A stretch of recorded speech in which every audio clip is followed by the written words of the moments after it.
त्रिवेदी जी। गुरुदेव, आपके चरणों में दास का कोटि कोटि प्रणाम। गुरुदेव, संसार में रहते हुए पारिवारिक जिम्मेदारियां निभाते हुए मन कभी कभी इतना शांत हो जाता है कि क्या बताएं। महाराज जी, कभी कभी ऐसा लगता है कि भाग जाएं, वृंदावन चले जाएं। गुरुदेव, इस परिस्थिति का हाँ सामना कैसे करें? हाँ, लगता है ऐसा, क्योंकि बात कह देना सरल है, उसका निर्वाह करना बहुत कठिन है।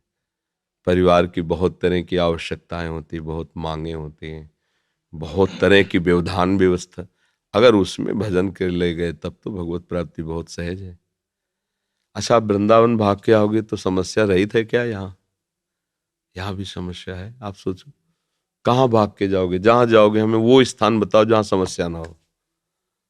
माया के द्वारा रचित जितने भी सब स्थान हैं, अभी आप चिदानंद वृंदावन को थोड़ी देख पाए हैं, नहीं तो समस्या ही नहीं कोई।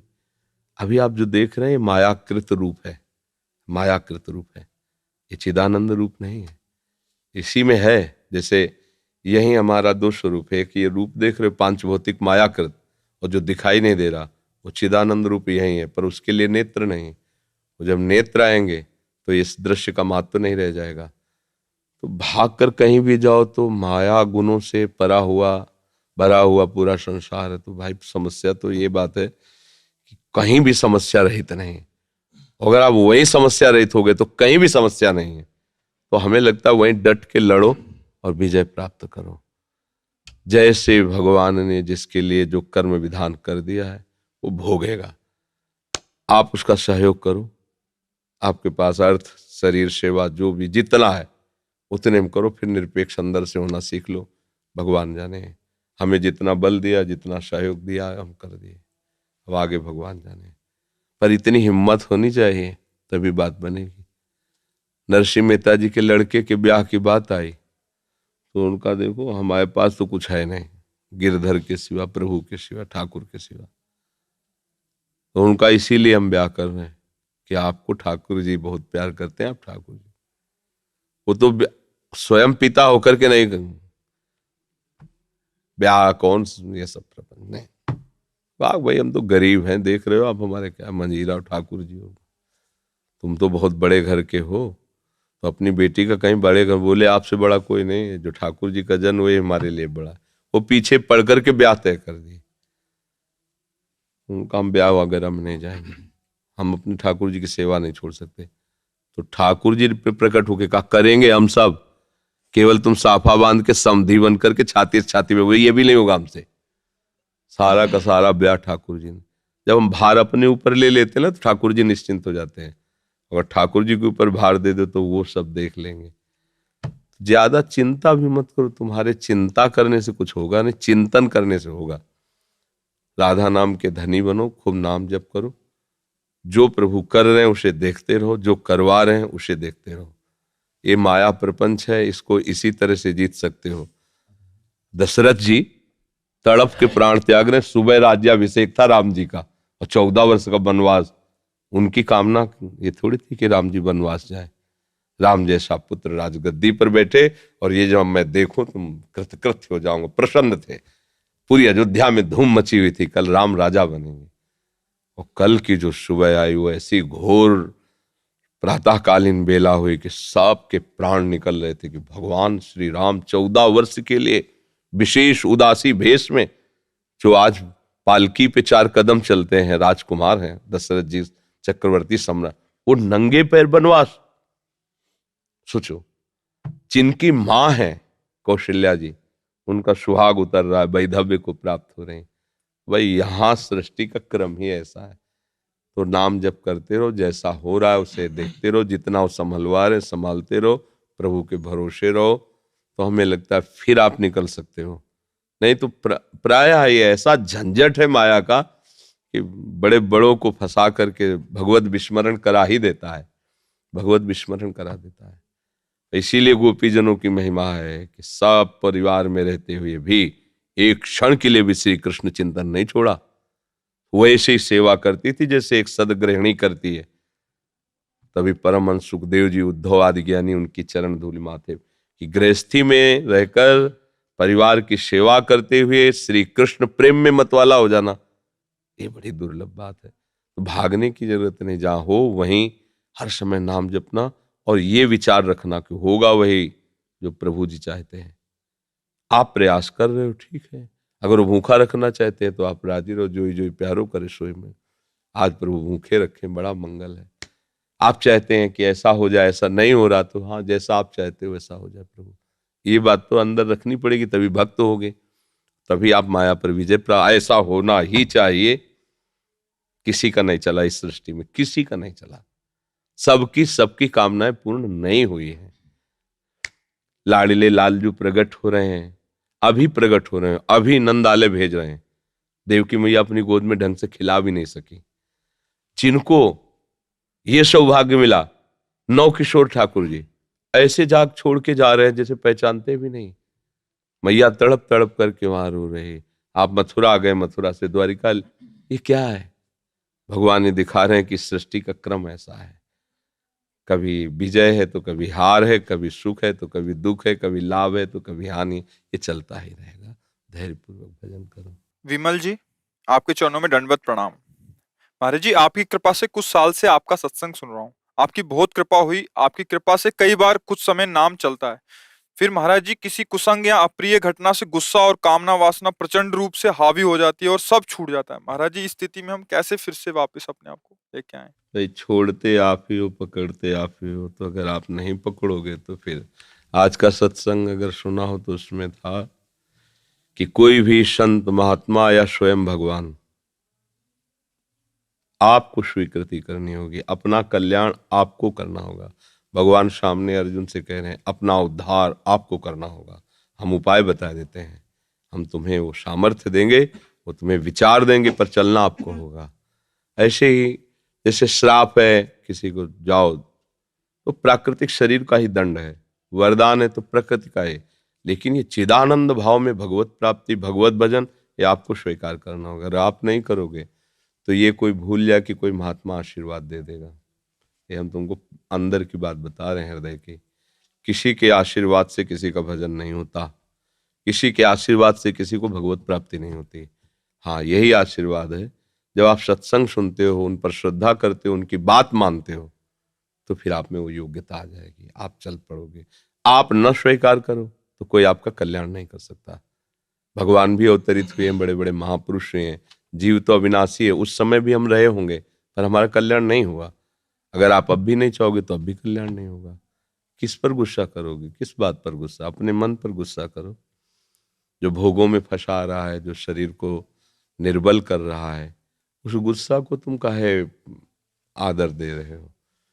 क्रोध को आदर दोगे, विषयों के भोगों की आदर प्रवृत्ति करोगे, तो फिर भजन कैसे होगा? भजन तो नाम का आदर करो, तब होगा। तो यहां से जाना है, किस पर गुस्सा करोगे? जो ले जाने के लिए तैयार बैठा उसे तुम्हें दिखाई नहीं दे रहा। काल सिर पर मंडरा रहा है, किसी भी समय प्रहार कर देगा, कोई भी रूप रख सकता है। ऐसे जरा सा भूकंप आता है, हजारों लोग मर जाते हैं। सुनामी आती, लाखों लोगों के सब मकान सहित, बाल बच्चे सहित, धन संपत्ति सब नाश हो जाता है। कितने दिन का जीवन? 4 दिन का छोटा सा जीवन। राधा राधा राधा राधा। मरना तो है ही, जब मरेंगे तो हमारे पास धन है, राधा नाम। अब मंगल होगा, जहां भी ले जाया जाएगा हमारा हिसाब किताब पक्का है, इसलिए हमें सम्मान मिलेगा, हमें आनंद मिलेगा, प्यार मिलेगा, दुलार मिलेगा। गुस्सा करके अपना भजन छोड़ करके अपना ही पतन करते हो, किसी और का नहीं। तो आपको पकड़ना होगा भजन। गुस्सा रहे तो भी जो नाम मिला है, राधा राधा राधा राधा राधा, गुस्सा में और चिल्ला के बोलो राधा राधा राधा राधा। क्या करें भाई, गुस्सा में चिल्लाने का बल होता है, और चिल्लाओ, गाली मत बोलो, किसी को डांटो मत, राधा राधा राधा। तो लोग एक एक पागल हो गया, बढ़िया काम बन जाएगा। संसार से पागल ही घोषित हो जाओ, तो भगवान की तरफ तुम मंगल में चल पड़ोगे। अब गाली गुप्ता करके, गुस्सा करके तो फिर भक्त तो नहीं बन सकता।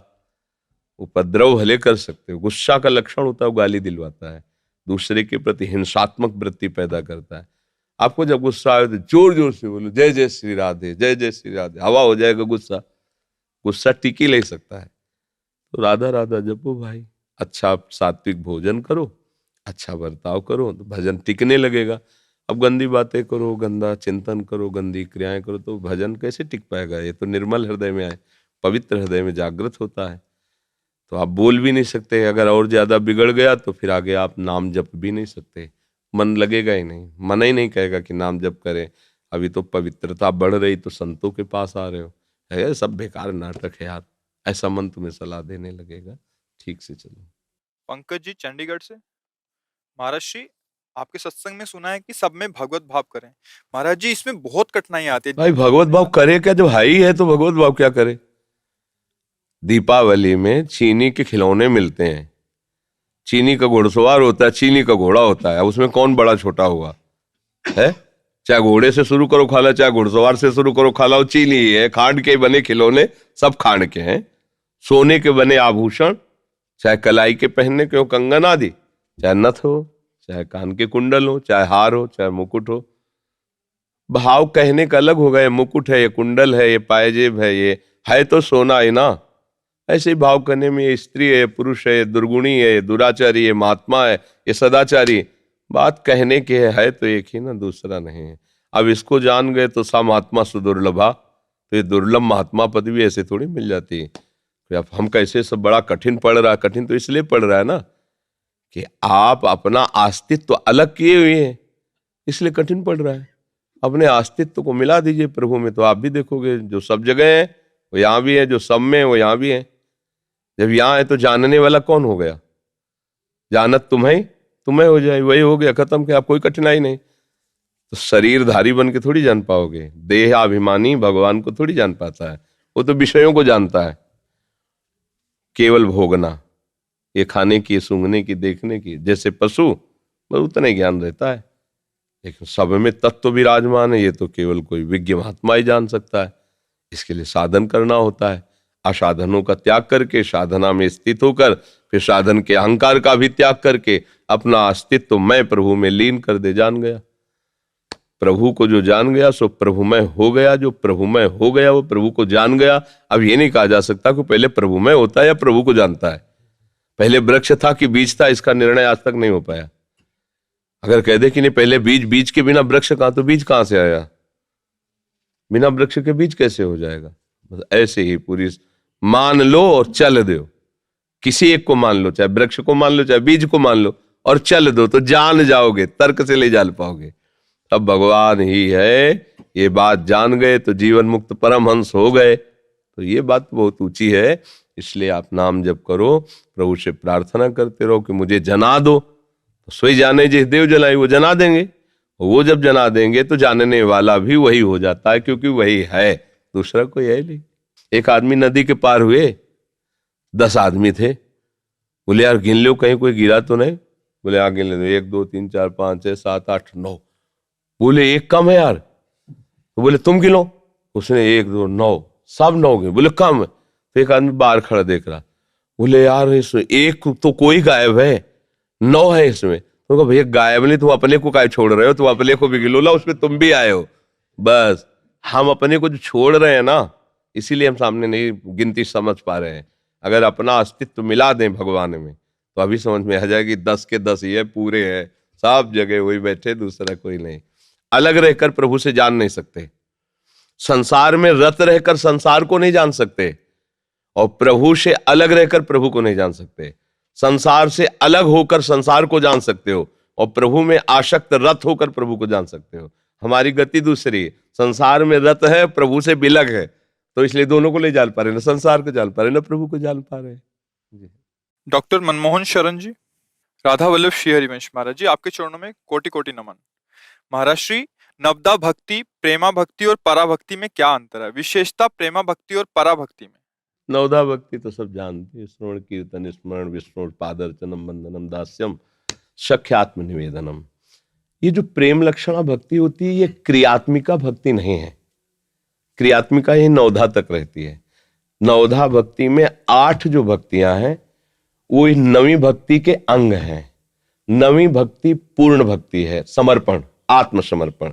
जहां जीव ने आत्मसमर्पण किया तो अब उसका काम खत्म हो गया, अब इष्ट की तरफ से कार्य प्रारंभ होता है। पाई रस भक्ति गूढ़ जुग जुग जग दुर्लभ भव इंद्राद विधिम, आगम अरु निगम पुराण अगोचर सहज माधुरी रूप निधिम, अनभय आनंद कंद निज संपत्ति गुप्त सुरीति प्रगट करनम, जय जग उद्युत व्यास कुल दीपक श्री हरिवंश चरण शरणम। श्री लाडली लाल के रस में डूबे हुए आचार्य गुरुजन कृपा करके जब देखते हैं कि आत्मसमर्पण इसका पूरा हो गया, तो फिर प्रेम लक्षणा भक्ति प्रदान करते हैं। ये साधक की साधना या गुण साधन ते नहीं, साधना यहां तक थी, आत्मसमर्पण तक। अब जो भक्ति हुई उसे जो प्रेम लक्षणा भक्ति है उसी को पराभक्ति कहा गया है। जैसे श्री हरिवंश महाप्रभु की जब महिमा का वर्णन करते हैं सेवक जी, तो कहते विद्या हरिवंश मंत्र चतुर अक्षर जपत सिद्धि भव उद्धरणम। और जब किशोरी जी की महिमा का वर्णन हित सजनी जी करती हैं तो कहती परा द्वेक्षरा, परा विद्या द्वेक्षरा राधा। ये जो दो अक्षर है ये परा विद्या है। तो राधा प्रेम सुधा रसाशो है, राधा नाम सुधा रसम, अर्थात प्रेम ही पराभक्ति है और प्रेम ही प्रेम भक्ति है। उसके शब्दों को केवल कहने की बात है। अगर हम उसे केवल पराभक्ति कह के जब व्याख्या करेंगे तो ज्ञान मिश्रित कर देंगे, और जब केवल प्रेम भक्ति करके व्याख्या करेंगे तो ज्ञान के आगे की बात होगी। जैसे हम पराभक्ति शब्द का उच्चारण करके फिर व्याख्या करें तो होगी ब्रह्मभूता प्रसन्नात्मा न शोचति न कांक्षति समा सर्वेषु भूतेषु मद भक्तिम लभते पराम। मेरी पराभक्ति का ये लाभ होगा कि वो ब्रह्मानुभूति से छक जाएगा, ना कुछ सोचना है ना कुछ चाहना है, न सोचत न कांक्षत, अखंड प्रसन्नता उसके हृदय में होगी, पराभक्ति जागृत हुई। इसके बिल्कुल ये प्रेम का ही स्वरूप है। जो आत्मरति है वही कृष्ण रति है। जो इस कोटि से आत्मरत में स्थित ब्रह्मभूता शब्द आया इसमें, तो इसलिए आत्मरति कही जाएगी। उसकी ऐसी स्थिति हो जाती है, ना कुछ सोचना ना कोई चाहना। तो पराभक्ति में ज्ञान का भी चरम अवस्था का स्वरूप आ जाएगा और प्रेम का भी। पर प्रेम भक्ति जब हम बात करेंगे तो उसको बिल्कुल ऐसे कर देंगे। और फिर इधर प्रभु की विविध रसमयी जो लीला है, उस लीला के चिंतन में, लीला पात्र बनकर लीला की सेवा में, ये प्रेम लक्षणा भक्ति का अंतिम स्वरूप जो आता है वो भावदेह होता है। भावदेह के द्वारा अपने आराध्य देव के समीप रहकर छिन छिन उनकी सेवा में, उनकी मुस्कुराहट में अपने समर्पित प्राणों को बार बार बलिहार करते रहते हैं प्रेमी जन। तो ये भाव आता है। समझ में है आपको जी? जी कुछ इनका है कि राधा नाम और श्री राधा नाम में तत्वता और माधुर्य में क्या अंतर है? यहाँ श्री राधा में श्री से क्या प्रयोजन है, तात्पर्य? देखो, हमारी श्री जी सब रूपों में विराजमान है यहाँ ब्रज में। जब हम श्री शब्द केवल अन्यत्र लगाएंगे तो वो वैभव संपन्न होगा, क्योंकि श्रीश्यते लक्ष्मी च पत्न्या बहुरात्रे, तो वो श्री शब्द वैभव से होगा। लेकिन यहां जो श्री शब्द है वो प्रेम स्वरूपा लाडली जी से संबंधित है। यहां हमारी श्री जी, वहां श्री वैभव से संबंध, जो सर्वत्र श्री लगता है वो श्रीश्यते पत्नी च लक्ष्म्या, वो ईश्वर जो हरि रूप नारायण रूप उनकी जो पत्नी के रूप में विराजमान है लक्ष्मी जी, वहां श्री की बात है। हाँ, लेकिन यहां जब हम बात करें तो हमारी श्री जी प्रेम रूपा, ये वृंदावनेश्वरी, ये प्रेम स्वरूपा है। तो अगर हम राधा बोल रहे हैं तो श्री की आवश्यकता नहीं, और श्री राधा बोल रहे हैं तो मानो हम डबल राधा राधा बोल रहे हैं।